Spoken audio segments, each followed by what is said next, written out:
Welcome back, dorks, Chads, Degens, Stacy's, to another episode of Steak Podcast.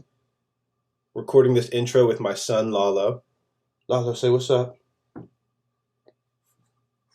That was Lalo. He's a little shy, but I wanted to make sure I shot this intro with him because I haven't shot one with him in a while. And so for those of you guys who are only podcast listeners, I record these videos and put them on the Steak Podcast YouTube. The link to that is in the description, but if you haven't, you should go onto the YouTube channel, subscribe, comment, like the videos, and check out Bub. Meet Lalo. And yeah, he hasn't been with me the last couple, but he's grown so much recently, and he started like grabbing, and he was there since like day one of these episodes. So want to make sure you guys are staying up to date, and hopefully this incentivizes you to go to the YouTube channel. But without further ado, let's get into DCR data. We are at proposed block 507,248. The current Decred ticket price is $169.49, and 53.14% of the total Decred is staked. The voting rewards is at 0.81. The hash rate is at 354 petahashes.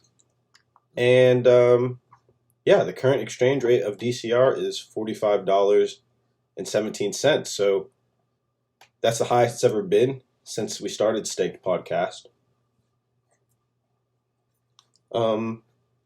This episode, as you guys will see, I recorded with Mackenzie, better known as Cryptoculture on YouTube, also known as Your Bitcoin Baby Daddy. And this was one of my most fun episodes to record. I'm very excited to start off 2021 with this conversation with Cryptoculture. And yeah, you guys are really going to enjoy. We talk about so many things. Not super Decred focused on this episode, but I do give a little Decred rant at about 15 minutes into the conversation. But yeah, hope you guys enjoy this episode. Stay staked.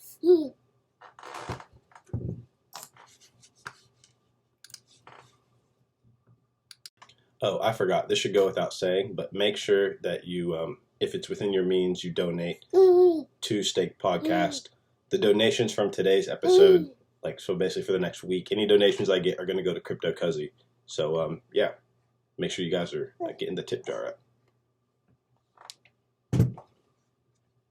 People understand this part, like the pre-intro to like the interview itself, is way more juicier than when you actually start. I feel the same way, bro. Every time, I swear to God. And that's sometimes, and some people feel uncomfortable, but some people feel uncomfortable if you like just pop up and you're already recording because they're relaxed. But that's the best time to get them, when they're like, shit, man, the price just dumped. Fuck, I just got liquidated on something. But let's do this interview though. Yeah, exactly. I mean, you have no idea when you came in through the door. Like, for the listeners now, they'll know. Like, it was just so real, and that's what I like about doing these too. Is I try to keep it really real and just get to learn a little bit more about Mackenzie Camillus. How do I say your last name? Mackenzie Camillus. Okay, your Bitcoin baby daddy. Everyone's gonna know. Shout out. Yeah, they know my real name. They know. My real name.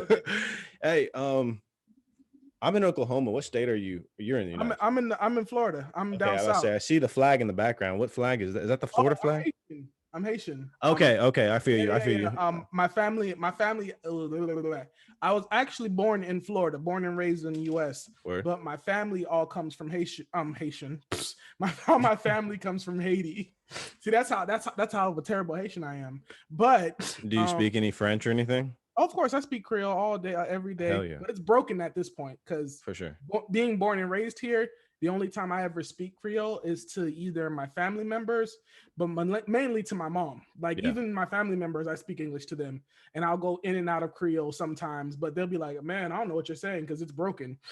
But so, do you listen to a lot of Gary Vaynerchuk at all? Gary V? Yeah, of course I listen to Gary. Not a lot. I mean, not a lot. It's only when something that really interests me. So I'd say I watch like maybe one video of his a month. Yeah. Well, he has this whole theory, and I ever since he pointed it out, I think it's really true, which is like being the children of immigrants gives you like a level of tenacity in terms of like entrepreneurial grind and like capitalism and like, you know, Yeah. being like Yeah. about like, you know, going out and getting something, going out and getting a piece of yours, Yeah. that he thinks, you know, the kids lose once they've kind of like been in the United States for generation to generation. Yeah, How do you feel because about that? okay, so let me one, excuse me, I didn't mean to cut you off like that. No, please do. Because I was eager to answer the question. Do it. Two, you guys, well, I think the audience has to understand, and when they see this is or hear this, is me growing up. I especially I don't really tell this to like the audience, my peoples, but I'll say it here. My dad died like within like either a year, because I don't know, but my mom doesn't, it's my memory hazy. I feel But you. within a year to like a year and a half of me being born, my dad died of sickness. And mind you, both my mom and my dad were immigrants from Haiti. Yeah. And so they were only in America for like maybe 3 years. Were their parents back home? Yeah, and no. So my mom and dad, they were only in like America for like 3 years, because my older sister's 2 years older than me, and she was the first one that was born in America. And then they came in like a year before that. But like within a year of me being born, my dad died, and so it was only my mom. And so my mom had more kids in Haiti. I'm a child of 10. Okay. So yeah, I'm a child of 10, and so the majority of my brothers and sisters were still in Haiti. Quick on that, they eventually came to America, blah blah blah blah blah. But before they came to America, I watched my mom work day in, day out, and we'd have to go to daycare when we were really young. We'd have to go to daycare when we were really really young, and we would always be like the ones always last to get picked up at daycare, because my mom would have to leave work really late. Yep. And then she'd cook, she'd clean, she'd do this. Mind you, she was alone for a lot of the time. I mean, sometimes she had boyfriends here and there, but for the majority of the part, it was just me, my mom, and my little sister. And then, of course, my stepdad came in, my little brother came in, and all my family came in from Haiti as well. But throughout that like childhood, all I remember is my mom working.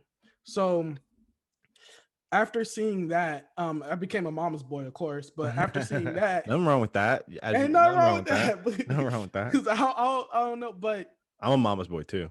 of course, Shout out Chantalima. Look, I don't know how men hit their Does mom. your mom watch your content? She don't understand my content. Yeah, she don't understand my content. You like watch when I first started putting out YouTube videos, but like after like the first 3, like she kept trying to give me too much feedback too, and I was like, Mom, please stop. Nah. I just got to be myself. But Just going back to the question, after seeing my mom work so hard like that, it only got me to do the same thing. I grew up in a very poor family, just throughout the situation of how we, that once that family was broken, it was really hard to like pick up like financially after that. And so growing up, I was just like, next thing you know, my older brothers and sisters, as soon as they were in high school, everyone had a job. Yeah. You're in high school, everyone had a job. Everybody was pitching in for the family. Everybody was doing this and that. And so just growing up around that, and them just always like, no, I got to get my own car. I got to get my own this. I want my own business. You're trying to go to college to do what? Whatever. I need to go get like, and so that was the idea. But of course, here in America, we get pushed up this idea to get a good job and go to college and do these things, when really you're supposed to get a piece of something. Yeah. Instead to own a business, run a business, something like that. That's the real Equity. way to actually, capitalize in America. And so how I feel it is, when people come to this country, they work their asses off to get what they want.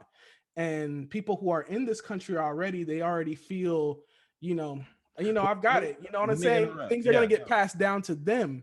And sure. So because, the immigrants come over, they need something. They need that either piece of property or piece of business. And I guess as the children of them, we see that when they come through, and it's like, we got to do the same thing. So that's where, I really believe like Gary Vee's right on that.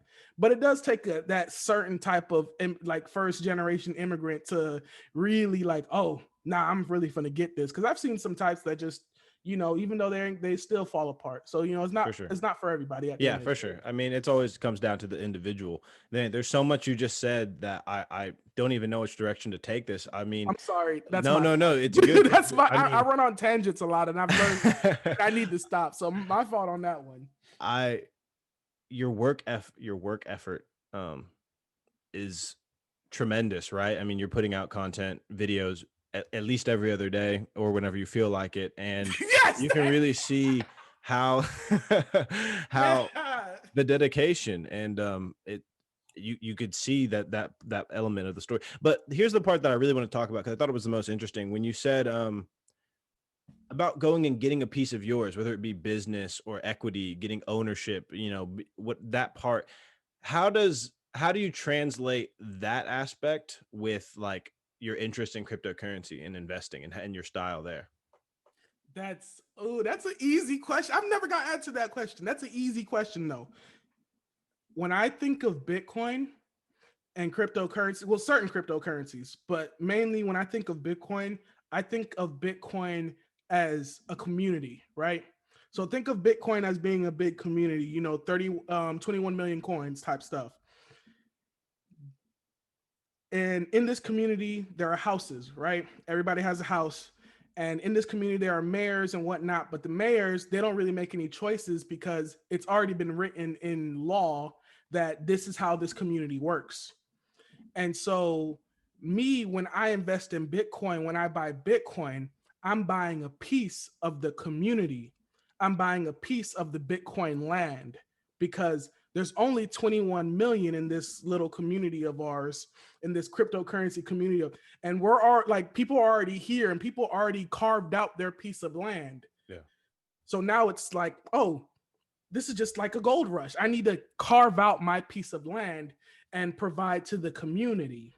So going to like how you do a podcast, how I do a YouTube channel, I think of that as like also part of the property of Bitcoin or the crypto community. I have a piece of the land because I have a YouTube channel. So now I'm providing to the community. I'm spreading the word to the community, almost like a preacher. So that's how I equate it, almost like a preacher. Yeah. So that's how I equate it. So Bitcoin is like land to me. It's almost like ownership, property, Like digital land. Digital land. And Yeah. not only that, but what is it? I forget which governing body because there's so many, SEC, FinCEN, whatever. They've already said that Bitcoin is property. Yeah. Like, I think that's the IRS. Yeah, the IRS. I think it's the SEC because they had to be a commodity or whatever. And then the IRS for tax purposes said it was property. Yep, that's right. That's exactly right. So then that's how I see it, as property. Mm-hmm. So, and it's going to appreciate over time. And it's not something that, I want to buy and sell. It's more of something that I want to buy, accumulate, and pass down. Like you pass down a business or you pass down a home. 100%. So that's how I see. So that when it comes to like owning a piece, I want a piece of the community. I couldn't agree with you more. By being an influencer, by doing all these things, and by buying up as much Bitcoin as I can, because at the end of the day, I see the future. I believe in this. No, I have to, because this is a Decred podcast, and many of the listeners are Decred holders. How familiar are you with Decred? Because what you're saying, it sounds like Decred. Decred. I will say this. So I don't own any Decred, but I'm gonna send you some after this when you download the wallet. All right, say less. Look, I'll download. Look, shoot. That means donations, y'all. Donations. Get the donations up. Everything that's donated in this episode is going to crypto. Because actually, I'm gonna send you one on my own. But this is just to get the donations up. So get those. All right, big facts. But what I do know about Decred is it's actually more of the more centralized altcoins, and a lot of Bitcoin maximalists actually see value in Decred than a lot of the other cryptocurrencies. So when I heard that, like, as one of the big maximalists is like Tone Vase. Tone Vase even, he shits on every coin. Everything's like, no, this is garbage. This is garbage. This is trash. There's no point in this. Decred has something going. This is trash. This is garbage. This is garbage. Yeah, no, I mean, Jimmy Song. I didn't know the Tone Vase, but Willie Woo. Murad Mahmudov, who did the Yeah. infamous podcast, right? Like a lot of people who've really given a lot of thought to it. But anyway, you said that Decred was more centralized, but you meant more decentralizized, right? Did I say centralized? You I meant did, but more decentralized I than knew what every you other. meant. I Yeah, knew what you meant, but yeah, I want to sorry, make sure bro. anyone listening, like, My fault. does But it, yeah, yeah. but that's really all that I know about it. And I know it's more of like a governance thing. So why don't you tell me more? Because I like when I say I don't know. Yeah. I don't know. There's a sea of coins. Yeah, I'll do my short best because I really want to make this about you. That's all It good. has the same 21 million meme. What's interesting is that you have the proof of stake system bolted onto the proof of work system. So they kept the proof of work because they realized, okay, this works, right? Don't fix what's not broken. And 60% of the rewards go to the proof of work miners. 30% go to the proof of stake. And the way that works is there's like a lottery system. So you lock up your coins for X amount of undetermined days, up to I think like 3 months. And then you vote on a block. And it's like you have to have 3 of the 5 tickets that are randomly pseudo selected. It gets really technical, but the point is that there's 30% that goes to proof of stake, 10% that goes to a treasury, and the people who own the coins, the ticket holders, people who lock up their coins, they get to vote on proposals, and this is like the governance layer, right? And so by you get control of that treasury, which is currently centralized, but in version 1.6, which should be coming out hopefully very, very soon, within like the next month, the treasury is going to become decentralized. So that's like a really big milestone. And it's yeah, I don't want to focus too much on it. That's kind of the short and sweet. You told me everything that I needed to know. Yeah. Like, the one other thing that I would mention is how, because you have to bootstrap the proof of stake system. So there was an initial airdrop like whenever Decred was like first given out, but when you look at how the airdrop took place, it was very democratic. And I mean, like Ari Paul recently said on Real Vision, like he participated in the Decred airdrop. Chris Berninski, he'd participated in the Decred airdrop. So yeah, there's a lot of big names in it. No, there's a lot of big names. And here's my thing with Decred. It survived, and it still has a community like you that still continue to make it survive. Yeah. I believe this is my thing. I believe if you have a community in crypto, you can survive. And if you can survive, I believe your value can go up in the into the continuous future. Another crypto community that what was it? It's Hive now, but it used to be called Steam. I got my start on Steam with content creation. So you already understand what happened to Steam and everything that went down. 100%. I know the whole story. And the community wasn't down for that. Nope. And so what did the community did? Everybody who went this way, your coins are gone. Everybody who went this way, let's go have our home over here. Damn. It's so cool talking to someone who knows all this shit too. Like, and just like able to talk. This is like, here's a question. Do you feel, because I feel that like there's not enough faces like ours talking about this sort of thing. Oh, no, of course not. And it seems like we're missing out on the next like big transfer of wealth, you know? Yeah. That's no. That's exactly what's happening. Let's talk about that. This is a controversial video I did a couple of days ago, but I did an interview with Trayvon James, and I know if you're in Decred, you know who Trayvon James is. I started listening to the podcast. I couldn't finish, but I'm going to finish it.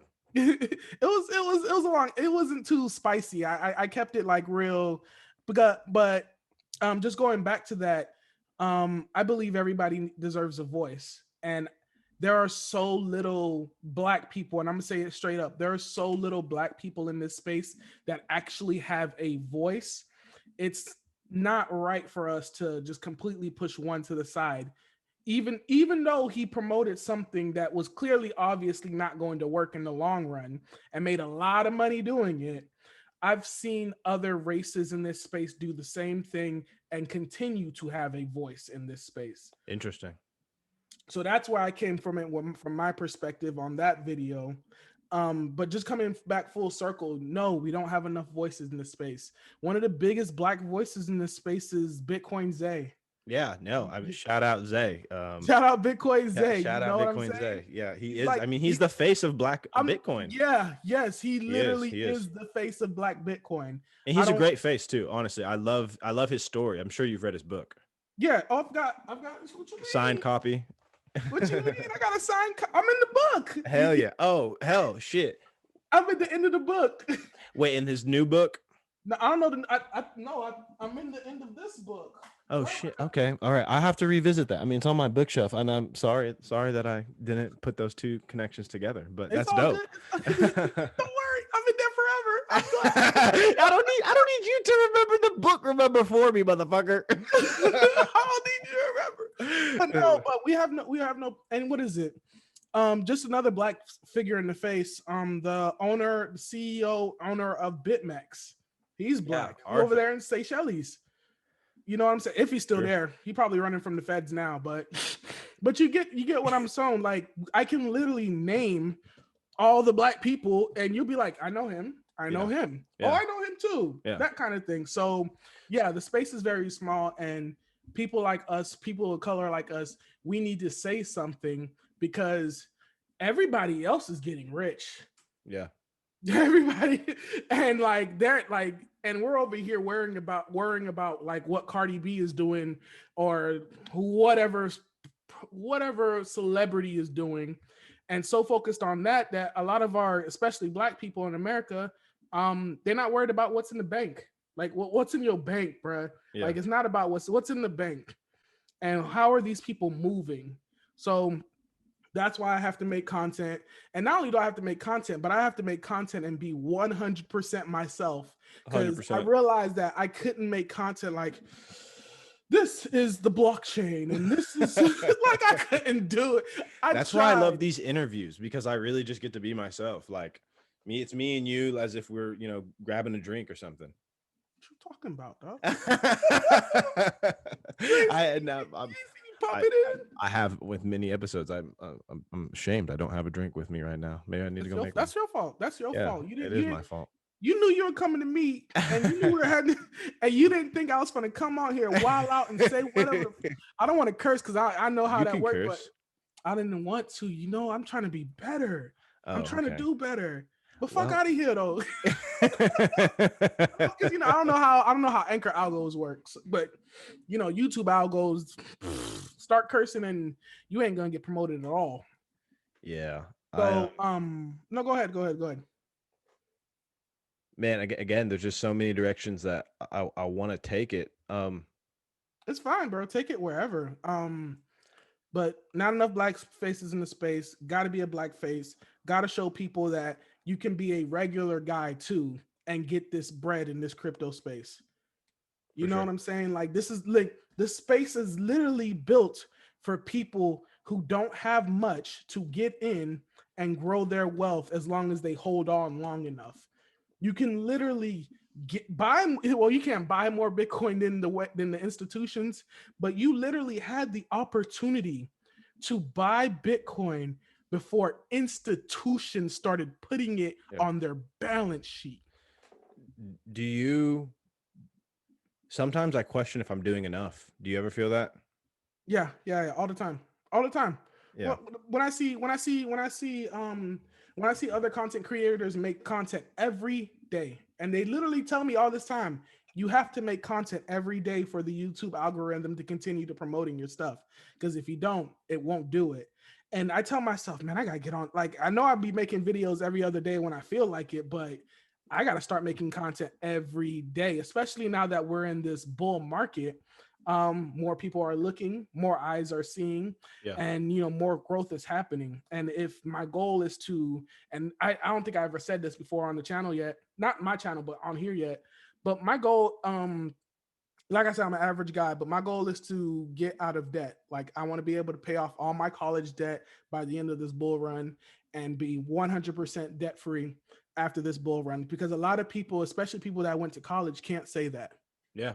I believe that That's one of my goals as well. I'm in law school right now, so I'm racking up a bill. Ooh, you racking up. Yeah, Jesus. I'm racking up. Luckily enough, Oklahoma has actually one of the like most affordable tuitions in the state, in the country. I mean, for law school, but it's a pretty penny, and I'm hoping the same.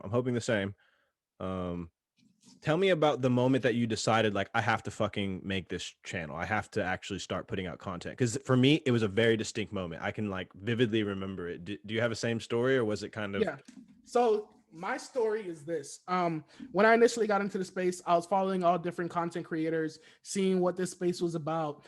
Got burned by a lot of content creators because they were promoting this coin, that coin, that coin, this coin. It's gonna pump skyrocket to the moon and like who knows when. And so I got wrecked a lot. But there were literally like, and now to this point, there's only like maybe 3, 4, 5, maybe crypto YouTubers that I pay attention to here and there. But one was called Peter Sandington, and he had this channel called before it was, because I know it was Decentralized TV. It was called Decentralized TV. And on Decentralized TV, he would just have, he would just be honest. Like he was one of the most, he would always make content every day, maybe like even 2 videos a day. And he would sit there and it would just be a regular guy in his garage talking about Bitcoin. But he was so like, and I don't really give a fuck what you guys think about this. He was like so genuine. And so I just kept watching it because his videos kept popping up. And so I kept watching it and kept watching it. And then I realized I really like this guy. Like I really like the way he makes his content. I'm gonna join his community. And so I dived in even deeper because I wanted to get into cryptocurrency and he was my lead. Dive deeper into his community, blah, blah, blah. And he had this thing called 90 Days of Bitcoin. It was a course that he built. Go through this 90 days of Bitcoin and it'll teach you everything you need to know about Bitcoin. And so I got into the course and it What was year like is this? 2000. this was 2018. Okay. Yeah, so this is like mid 2018 when I finally took the course.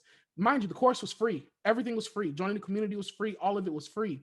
It was 90 videos, and the very first like 10 videos was actually about Bitcoin and trading. After those first 10 videos, it has like nothing to do with cryptocurrency. But what it does have is self-improvement, how to start making content, understanding that making content is the next thing that you need to do, how to build a community, how to do this. But not only that, but how to continuously make not even content, whatever you're trying to do, start a business, whatever, how to consistently stay at it and keep pushing and never giving up. Those 90 videos, after watching those 90 videos, completely changed me. Because after I made them, that's just like, all right, I'm making content. Boom, I'm doing this. Don't give up.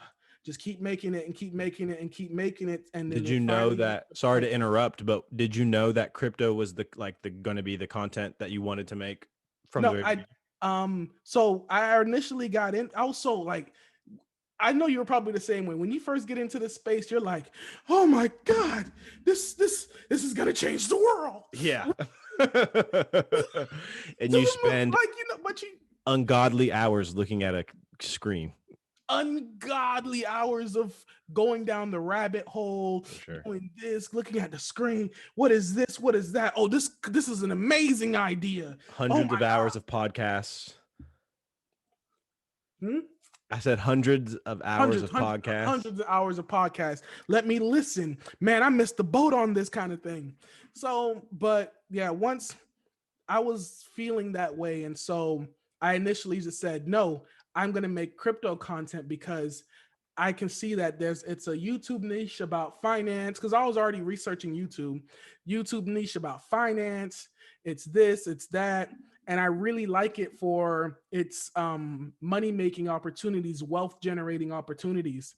Granted, I got it at a very bad time, but that's what I initially wanted to do. Now, granted, I do have plans of making other types of content, but the test to myself was, can I consistently make crypto content and consistently do it and be able to make a profit out of this? And That was my goal, to make a profit. And I try to tell people that all the time. I'm be 100%. I got into crypto to make money, but I got into crypto to make money my way, Yeah. not by scamming people, but by actually trying to learn and use and show other people how to learn and use these things as well. So yeah, initially it wasn't really crypto, but once I realized that there was a niche, there was an opportunity for me, a black person, because I could barely find any other black people talking about crypto on YouTube. Yeah. I'm like, I'm in it. I'm there. Let's go. I want to talk to you a little bit about, because one thing that you just mentioned was, you're taking these countless hours and you wanted to make money your way. And what you described was basically this process of finding information asymmetries, right? And being able to predict the way the future is going before other people see where the ball is going. And you say it was the wrong time, and I just say, because I got it in the same time you did, and it was basically an experience in markets, because these things are driven by psychology. And so it's I look at it now as like, well, I'm fortunate to have learned this lesson when I was 23, and because it would be a painful lesson to learn when you're 33, or 36 or something like that. Yeah. Uh, I'm lucky to. I'm still in my 20s, but not for Yeah. long. yeah, And same. I'm lucky. I'm lucky to learn this lesson at like 20. Well, how old was I? Yeah, 26, 27. I was lucky to learn it then instead of trying to learn that now when I'm about to hit 30. 100%. But I want to learn more about how you see the investment landscape. What's like your uh, philosophy on investing, if you will, or how do you think about finding where you're going to put your hard-earned dollars to grow over time, and like your time horizons and such. So Okay. very broad question, but dive into No, it. no, you're fine. So not even gonna lie. I invested in stocks. I had a 401k, never paid attention to it. So when it came to investing, I knew nothing. Zero, zilch, nada. When I got into crypto, it taught me everything about investing that I needed to learn when it comes to dollar cost averaging, not putting in too much money that you're not willing to lose, how to analyze and like look at things and see if there's value actually here, the whole investment process of like seed investors and angel investors and all these other rules and regulations and how money actually works in the United States and pretty much all around the world. So when it comes to like my investment strategy, I'm going to tell you straight up, I am 100% crypto. No, I have literally no other investment assets whatsoever right now, because my thought process is if I want to build my wealth very, very quickly, I need to focus on one thing and one thing only, because that's how all the other people, all the other millionaires and billionaires, that's how they made their money, by narrowing down and focusing on one thing and putting everything they got into this one thing.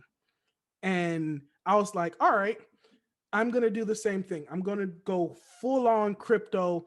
All my investments are completely Bitcoin, altcoins, and that's it.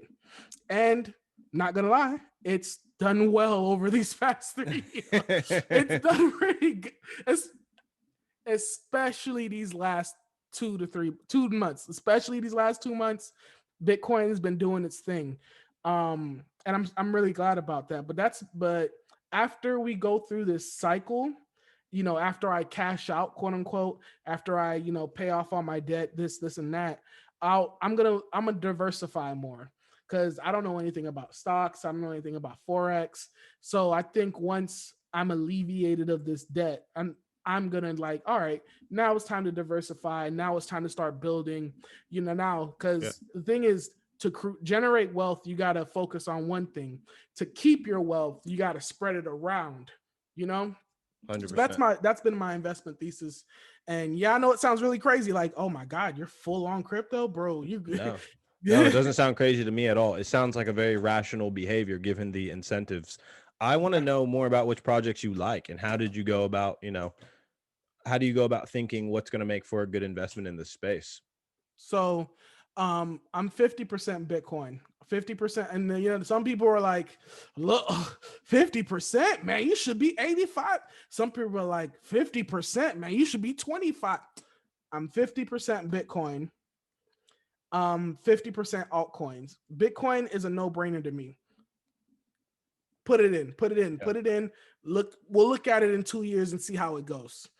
Altcoins, that's a little bit different because it took me a while to understand altcoin cycles. When you try to dollar cost average into altcoins, it may not work because you don't know what's going to happen to this project. You don't know, have no clue. Even the older coins that have been around for like multiple cycles, they only pump until the end of the cycle, you know? And so when it comes to altcoins, it's more of a trading strategy than a hold long-term kind of thing. There are very few altcoins that I hold long-term.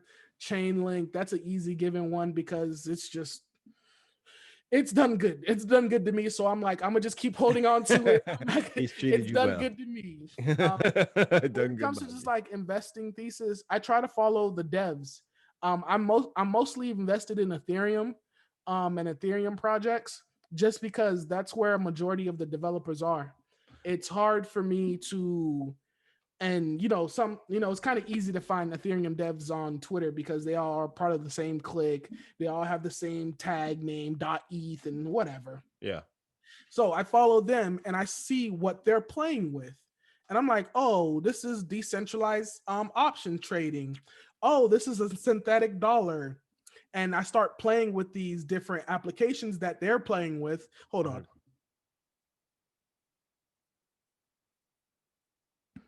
Yeah, sorry, but I go and I read up on the projects that they're like playing with, all these different decentralized apps, all these things, and I read into it. I see like, how is it supposed to work? Do I understand it?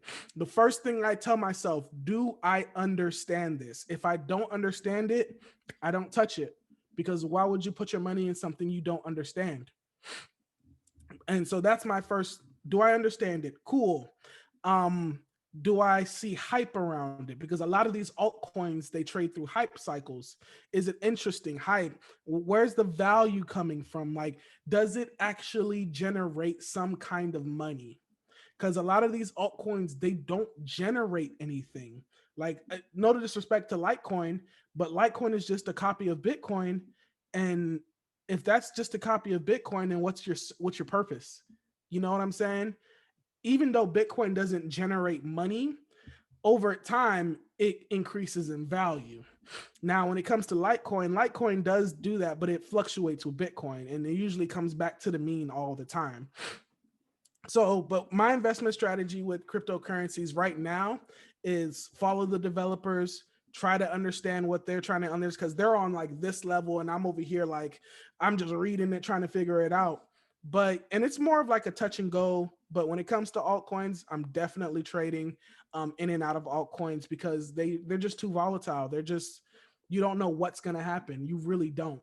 And you're trading altcoins to stack more Bitcoin, I take it. Of course. What? Yeah. That's the only reason to trade altcoins. No, I like that strategy. I do. And it's very similar to mine as well. You basically just, you said like, I go and I use this stuff and I find out what's usable. Yeah. And I that's basically my strategy as well.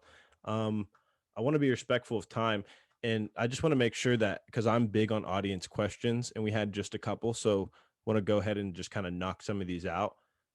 Why is your hair never done? You know damn well I asked my own question. No, I just put that because I'm like, well, let's start the questions then. But I actually looked back at my old videos. I'm like, why is my hair never done? Like literally, like I think my hair's done in like, out of all I think I've over 100 videos by now, but out of all the videos I've made, literally 4 out of 5, 4, maybe 5 of those videos, my hair is actually done. Now, granted, the older videos don't count because I had a haircut, but as soon as I got into crypto, I just started letting the hair grow out and just gave up on it after that. But my hair's not done just because, I need me a hot, sexy mama. I need me a ghetto chick. Like, I really need me a ghetto chick with long nails who gonna do my hair on the weekends and call me Bitcoin baby daddy. So all the listeners, I'm single. and I need me a ghetto black woman, big butt. She has to have a big butt to like, I'm sorry. Gotta have big butt. Your nails gotta be pink and way too long to be able to braid my hair, but somehow you're gonna find a way to braid my hair anyways. That's why my hair is not done every video. That is a call to action, ladies. So jump in the DMs. Bitcoin baby daddy is open for business. Look, look, hey, I might drop a Satoshi or two. You don't know. Hey, look, a Satoshi or two might buy a Birkin in 20 years. You never know. Shit. If she wants that generational wealth, tell her she better jump on board this game. You better understand. I'm broke now, but I'm gonna be broke then too, because I'm always broke. I'm always broke, dog. That's hilarious. You're clowning. So this repeat question. So shout out Dr. Bitcoin.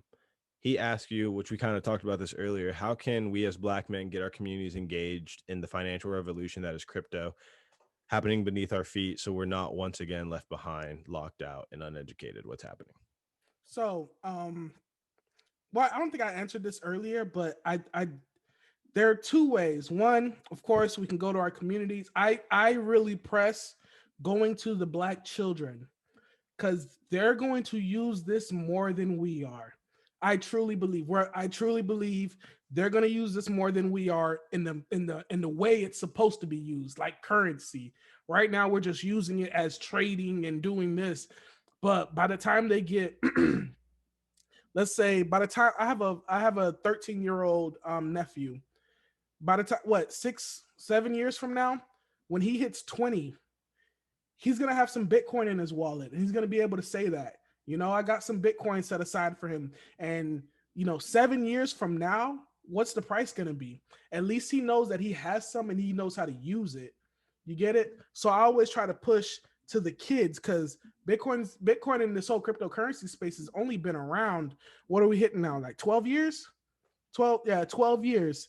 So that means there are 12-year-olds who live in a world where Bitcoin exists, and that's all they know. You know what I'm saying? Yeah. What happens when that 12-year-old becomes 20? Or what happens when that 12-year-old becomes 30? And all they know, oh yeah, Bitcoin's always been around. It was always a thing. Right now, we're still in the, this might be a thing. This might not. It might be a scam. Who knows? Ponzi. But that's where I see getting the kids into it, getting the little Black children into it. Now, I also have another theory where just do what Black people get appealed to. Do the and I wanted to do it, but I didn't. I was like, that's not me. But do the dumb things that Black people love to watch. Make a rap parody video. Do this, do that. Be on the social platforms that Black people like. Do some crazy stunt. And if you do those kind of things that appeal to Black people, maybe they'll pay attention to you. One of the biggest things that happened, I believe, a week ago or 2 weeks ago, Cash App, partnered with Meg Thee Stallion and gave away $1 million in Bitcoin. Do you know how many? And I'm pretty sure a lot of Black people got some Bitcoin. And granted, I'm pretty sure a lot of Black people sold that Bitcoin. But they see it now. They've got exposed to it now. Yeah. We need to get our celebrities doing the same thing, because that's what Black people follow. We follow our celebrities, because I don't want to get into it too much. Have you seen this Russell Okung news? Russell Okun. That's what I don't want to say Okun, but I think it's Okun. Yeah. First NFL player to get half of his salary in Bitcoin. He's literally getting. That's crazy. Look, do you imagine all the other players looking like, wait, you can do that? Hold up. I think this is the biggest news of 2020. Oh yeah, bro. Look, he literally says this at the top of at the top of this bull run. Literally puts out the news. I'm getting paid half my salary in Bitcoin. Yo, pay me in Bitcoin. That's the hashtag for 2021. Pay me in Bitcoin. I want Bitcoin. But no, he's gonna start a trickle effect, just like how 100%. MicroStrategy, just how MicroStrategy started that trickle event. Even though low key, I think these businesses were been buying up at the bottom. Like, like, stop. You didn't just buy at 10K. Liar, liar. You were buying at 3K with me. I know you were. In their personal account. There you go. There. Yeah, like literally, that's what they were doing. Account. Yeah. Oh yeah. But the company account now. Yeah. So I think that's the biggest news of 2020. I think you're right about that, and it's gonna start a trickle effect, just like MicroStrategy started a trickle effect. He's gonna start a trickle effect. Do you know though? What's the one dude on the Brooklyn Nets? I believe the basketball player. Kevin Durant. No. It's the Brooklyn Nets. I hope he's a really big Bitcoiner. He tried to get his NBA contract. He tried to get his NBA contract tokenized. Oh, I do remember hearing about this, and I the player's name is escaping me. But the player's name is escaping me. But he's in the NBA, and he tried to tokenize his NBA contract to put it on. He tried to do it like as an NFT type thing. And I was just like, that's so dope. But of course they shut it down because the NBA just as bad as the NFL. 100%. But at least Russell got that contract. So now I'm just waiting for the herd. I'm waiting for LeBron to be like, y'all not on this Bitcoin stuff? Oh shit. I need to start selling. Oh damn. Oh, LeBron talking about Bitcoin. It's time to get out. The floodgates are open. The floodgates are open for everyone, for whether it be institutions, people who are huge NFL fans, insurance companies. There's first movers now, so there's like some cover fire. Oh yeah, there's some and low key. I think we're building a bottom. I think we're building a solid bottom to this next year. I'm crossing fingers that 20K is the bottom.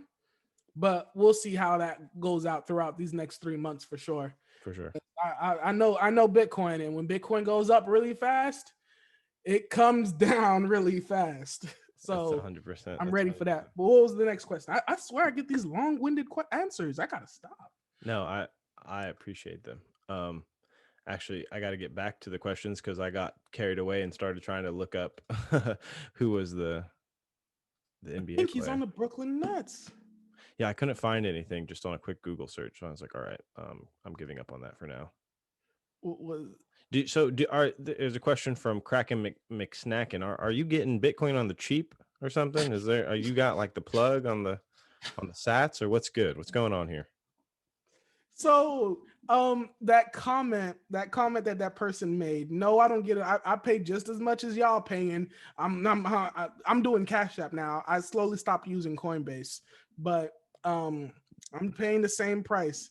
But it was when I believe when Bitcoin was hitting like 13 or 14K, I had an ex-girlfriend of mine actually DM me, hey, I know you've been doing this Bitcoin, and I'm over here like, ooh, she want the meat, yeah, dog. Bitcoin baby daddy, dog. That's exactly what she want. But no, she came to me and she was like, hey, my fiance's dad was trying to figure out. I was like, oh, damn. But she was like, my fiance's dad. Well, I was about to ignore it. Seed. I'm like, oh, it already says I'm seeing it, so whatever. But her fiance's dad was like, hey, and he's an older gentleman in his 60s, and he was like, hey, do you know where you can get Bitcoin on the low? Because my fiance's dad's really trying to get some, and he's really not trying to buy at like 14K. And I'm like, no. So I put it. Not how markets work, sweetie. I made a video and I put it out there, and I said, so I had an ex-girlfriend, and, I didn't show her name or whatever, but I put the video out to say, guys, there's interest coming in the space. Be careful. We might be at a top. And I said this like a month ago, and we're still blasting off. I'm like, wow, I was wrong as hell. I'm gonna stop trying to call tops and just ride the wave. Because F this. What are your like? How do you see 20? Just in terms of price. So let's just go there, just because it's fun. How do you see 2021 playing out? See, the funny thing is, 2020. I remember I made my prediction 2020. I really didn't think we would even get close to 20K because at the end of 2019, everyone was like, I think Bitcoin's going to hit 20K this year. I think Bitcoin's going to, and being in the market for so long, I was like, oh, if everybody thinks it's going to hit 20K next year, it's probably not. And so I was real conservative and I was like, man, Bitcoin ain't going past 14K. We'll be lucky to get to 14K. And I was 100% wrong. I'd have lost money. I mean, granted, I'm not John McAfee talking about 1 million by the end of the year, but you know, he in jail right now, conveniently. But when it comes to 2021, now that we're actually above 20K, because I think this bull run's gonna last a little bit longer than people think. And end of 2021, I'm looking at like 50K. I think 2021 between 50, 40K. And then after 2021 going into 2022, maybe we top out in the summer of 2022. But that's just like speculation. And I think we hit 100K by summer of 2022. I like that. I mean, those seem very conservative, very reasonable numbers from a lot of what I've heard. Yeah. You got to stay. I like staying conservative. If that's, you know, don't get too euphoric. No, because look, we see like, and I know you've seen it too. Hella banks and hella analysts from all these investment companies coming out of the woodworks all of a sudden. Man, Bitcoin's going to 400K next year. What? Yeah. We think the real value of Bitcoin right now should be $1 million. Who are you? Do you know anything about how this works? You're just throwing numbers, and I'm like, nah, I ain't gonna be throwing numbers, giving people hopium. Now, 100K, I think 100K is possible. It's easy. 100K is possible, but I think that's a very reasonable target. Yeah, that's very reasonable because if you think about it, from 20K to 100K, that's only a 5x. You know, that's only 5 times your money. Yeah. And there's, you know what I'm saying? So that's an amazing return. No, and can't be mad historically, at that. I might be a little wrong on this. Like Bitcoin has typically doubled in value every year. Yeah. Most years that it's been alive. Yeah. So it's like every year. There's actually a Bitcoin chart doing its thing, you know? Yeah. Then, in fact, as I pull up the chart, there's literally, and that's what I love about Bitcoin because there's so many statistics out there. Hey, this is how history works. Oh, okay. And sometimes I wish people would like. I see these things, but I really wish other people would see these things as well. But it is what it is. Where is this chart? Sorry, hopefully you'll be able to edit this out. Here it is. Of course, you don't want to work now. I was gonna DM it to you. And well, DM it to me, and I'll edit it so that it pops up right now. Yeah, let me. Whenever you get a chance. Nah, because I literally just got it, and I know if I don't do it now, I'm not gonna do it. Fair. Hate myself for that. Just sent it. All right. And so, and I love this data, bro. And if you want to pull it up, we can literally look at it and see it. Okay. Yep, I got it in front of me. And so, if you look at the data, there are only about 3 years where Bitcoin didn't double that year. 2015. Well, actually, no, there's more. There's like 5 years that it didn't double, but the years that it didn't double that way were down years. So 2014, 2018, but 2019, 95% up. 2020, 200, almost 200% up by now. 2017, that's a 10x. 2016, that's almost a double right there. 2015 only like 35, but 20, that's still the bear market. So anything that was a bear market, pretty much it didn't happen. It didn't go down. But anything that wasn't a bear market doubled minimum doubled. So I'm expecting a minimum double next year from 20K or wherever we end the year off. Yeah, I'm expecting the exact same thing. How do you get pushback from family and friends about, Bitcoin's too high, and how is the SAT narrative working or no? The SAT narrative is not working because they I try so hard to tell them, guys, it's not about what the price looks like. It's not about that it's at 30K. It's about the market cap. It's about being able to buy such a small fraction of it that you still have ownership of it. Granted, now you're doing fractional shares on like Cash App and all these other things for companies. But before that, Bitcoin was the only thing that you can actually buy a piece of and not have it be like, you don't have to buy one Bitcoin. You can buy a fraction of a Bitcoin. Yeah. Like this system is more of like a universal system and not a US kind of thing. And I just sit here and I try so hard to tell them, yes, it's at 20K, but that's not the important part. You don't need 20K to buy some. But it's like, oh, it's too high. What about this Ripple? And I'm like, fuck it, I'm done. Cool. Yeah, I don't want to hear. The moment you said that, all right, cool, take it away, dog. Would you say that's the biggest hurdle? What? Would you say that the unit bias is the biggest hurdle in getting people on board? I think the biggest hurdle is education. Most people that get into Bitcoin do not get into Bitcoin because they understand how the fundamentals work. They get into Bitcoin because price went up and they want a piece of that. And there's nothing wrong with that because that's how I got into Bitcoin too. And that's how but literally Satoshi put it in his, he put it like on the forum that this is going to be like, if this thing catches on and has value, it's the value that's going to bring more people in. It's the price appreciation that's going to bring more people in. So he understood that's exactly what's going to happen. And so for the people that, I really think it's just the education and like why this is better money than the money you have, or this and that. Why it's better than gold, why the fact that it only has such a limited supply, why these things, and why there's literally nothing else like it in the world. Even all these altcoins are not like Bitcoin. You know what I'm saying? I do. So that's where I think that's the most difficult part for people to get in. But I think education usually comes after, because people get in before not learning anything and they get out without learning anything. But the ones who stick around become true hodlers like me and you. And we will be here to keep meet them at the gates, meet them at the pearly Bitcoin gates, and welcome them with friendly faces and make sure they don't get wrecked. Yeah, with some big "I told you so" smiles. Yeah, a couple of flexes every now and then. It's like, yeah, bro. Are you just trying to come to the island, bro? I told you. Welcome, my friend. We have big titty tan women's every day.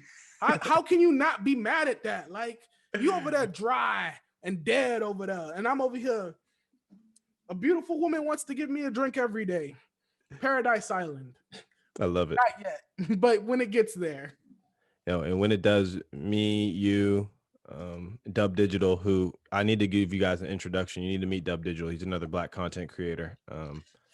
Bring him through. We're gonna be vacationing in the islands somewhere very nice, bro. And these are gonna be the good old days. But like, bro, you remember we were making content thinking Bitcoin wasn't gonna go to $1 million? Man, these really are, and that's what I love about Stake Podcast and YouTube and the internet and Twitter. And unfortunately, I have to run and go pick up my son. He's with grandma and grandpa right now. Nothing wrong with that, man. Go pick up your child. I will, but I want to make sure I give you the last word. Tell people what they can expect from you in 2021, and we'll have links to your page and your Twitter. But I'll give you the last word, Bitcoin Baby Daddy. Of course. Thank you guys. Appreciate you guys listening to me ramble on all this podcast. You can find me on Twitter at CryptoKenzie. You can find me on Instagram at CryptoKenzie. You can find me on YouTube, where I make some of the funniest, second to only Crypto Daily, some of the funniest Bitcoin videos around, and altcoins and all these things and all the fun. That's where you can find me. You can expect from 2021, you can expect more content, because if I really want to make this content, I got to make more. If I really want you guys to see a black face, I got to make more. So definitely more content. I might skitter off and make some more other videos, but that may be for another channel. But right now, you guys can get more content, more in depth, more everything crypto, because this is clearly going to be our year. This is going to be the first podcast to air in 2021 for Steak Podcast. And it's going to be a beautiful year for us in content. And everyone go follow Cryptocurrency, Cryptocurrency, Mackenzie. Thank you for coming on Steak Podcast, and we'll have you back again soon. All right. Thank you so much. I appreciate it. Thank you for the time and the effort.